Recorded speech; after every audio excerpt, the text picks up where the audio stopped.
Hello, welcome back to my channel.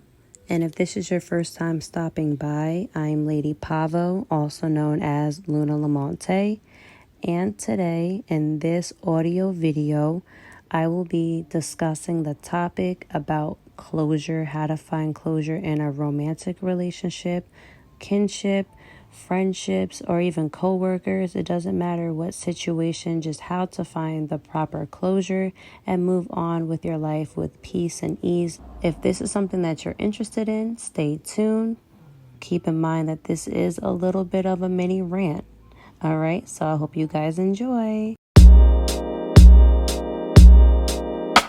How to get closure. I'm just going to give you guys 3 simple tips. All right. Now, we already know the cliche thing, forgiveness, but that's going to be my last tip. So just stay tuned. We'll get into that afterward. What is closure first? Let's get into that. Closure is having an understanding of why a situation had ended. You know, closing out a relationship, a friendship, a situationship with an understanding and you both being able to know why things ended and understand each other's part and have clarity on the situation. Now, unfortunately, a lot of the times when you are dealing with somebody and you guys go your separate ways, you're not always going to get the closure that you may have wanted. So it always leaves these kind of questions that linger. You know what I'm saying? You could be in a totally different relationship, moved on, but you still got these questions that may come up during Mercury retrograde, or, you know, during these different transits that happen spiritually. You may just have something that you thought you moved on from just resurface out of nowhere. And you're like, damn, I wonder how this person really felt when they did that. Or I really wish this person would have apologized, you know, because a lot of the times your closure comes from a place where you just genuinely just want an apology, right? So how do we get this closure? How do we find closure? How do we learn how to bury the hatchet and just say, what the hell, I'm good. You know what I'm saying? And move on with peace. The first thing I would suggest is being real about the situation. Okay? What do I mean by being real about the situation? Being honest with yourself about what the situation truly was. A lot of the times when we reflect on these things and we get in this nostalgia, we think about all of the good times. We think about all of the fun times. We think about all of the positive things, but for some odd reason, we forget about all of the negative things and all of the hurtful things that happened to us during this time or during these interactions. And then it leaves us open for more hurt because we're filling that void with all of that happiness, opposed to really looking at the situation and analyzing it for what it truly was. So being real with yourself. Check out that video I have on my channel called No Expectations is the Best Expectations, because majority of the time when we're reflecting and looking back at these things, it's from a fabricated standpoint. It's from a place of having expectations. Things didn't transpire the way that we were hoping or the way that we expected them to. So here we are in a place where we're replaying past events and we're feeling like we missed the opportunity. Maybe there is a little bit of guilt. But I'm here to tell you that this is the time for you to really reflect. Look at the situation for what it is and be real with yourself. Okay? If somebody was around you and they did not make it official, it's because they didn't want to make it official. Nothing more, nothing less. It is what it is. Just be real with yourself.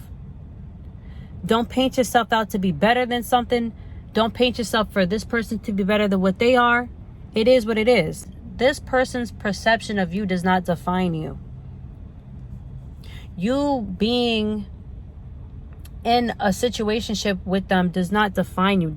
Just because they didn't see your value does not mean that you're not valuable. But you need to know that. You have to know that. You have to be in a place where you truly understand that. Understand that, okay? Number 2, The best way for closure is to feel through your emotions. Stop suppressing your emotions. If you're upset about the situation, cry. If you want to talk about it, but you don't have a way to talk to them, email it to yourself. Email it to them if you really, really need to. Email it to them. That's the least invasive way to contact somebody, emailing them. Write it down. If you don't have their email, if you don't have their number, if you haven't talked to them in a few years, write it down, send a letter to yourself, or rip the letter up and burn it. Flush it down the toilet. You might need to repeat these rituals a lot of times until it is filtered out of your system. But you have to feel through your emotions. If you're mad about it, go to the gym. If you're upset about it, go to the gym, work out. Fight your pillow, punch the air. Do what you gotta do to feel through your emotions. If you're upset, cry. What's the first thing you do when you come out your mother's womb? You cry. People been telling you all your life that crying is a weakness, but really it's strength, because you're purging what no longer serves you. And when you're crying and you're feeling through your emotions, it's indicating that you're alive. That's how the doctors know that you're alive, when you get out of your mom's womb and you cry, because it's your first breath. I had 3 kids. I bear witness to this. And number 3, forgiveness. Forgiving that person for whatever lesson you had to learn. No, it's no pity party. No, you're not nobody's victim. You're alive, right? Shouts out to Candy. Okay? Because King Candy, she's the one who said this. A victim is somebody who's dead and can't tell the story. You're a survivor. So stop being somebody's victim. Call back your power. Stop doing that. Because the only person you're hurting is yourself. Continuing to relive these toxic situations and relive the trauma. Okay? Forgiveness is not about forgiving them. It's also forgiving yourself. I always say forgive yourself first. Because you put yourself through this situation. You allowed this situation to happen to yourself. So you need to forgive yourself first. And then you could try to forgive others. But you need to look at yourself in the mirror every day and say, I love and I forgive myself. That's the only way you're going to be able to forgive others. When you can look at yourself in the mirror, take accountability. Instead of pointing that finger outward, point it inward. That's the only way you're really going to get closure from a situation. And then, you know, journaling too. Okay? Bonus tip, journaling. That kind of goes hand in hand with writing out a letter and burning it and flushing it down the toilet. Maybe if you journal it, put a date on it, and you keep going back to that journal, it will show you how much progress you have came, how far you've came, and then you could pat yourself on the back and be grateful that you are able to achieve what you have achieved in such a short amount of time, or a long amount of time. But with that being said, I hope that you guys find these tips helpful. If I think of any others, I will make sure to make another video. I appreciate you guys spending this time with me. All right. And before we leave, I just want to say this.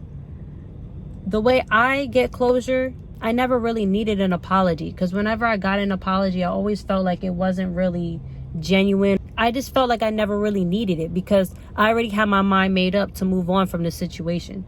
But one way for me to get closure is just to totally block the person and just move on with my life.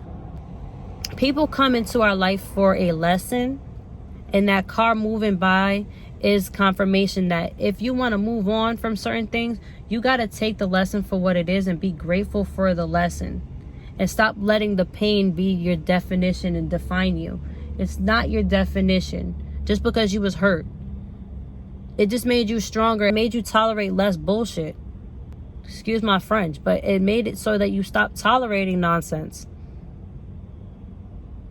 You know what I'm saying? So maybe you need to try to do what I do. Somebody's not serving me, family, friend, I don't care. You get blocked, deleted, your phone gets blocked and deleted out of my phone, whatever. Okay? These are ways that can help you find clarity, closure, and help you move on from toxicity. So again, I hope that this was helpful. Sending you guys so much love. I look forward to connecting with you. We are divinely connected. Until next time, peace.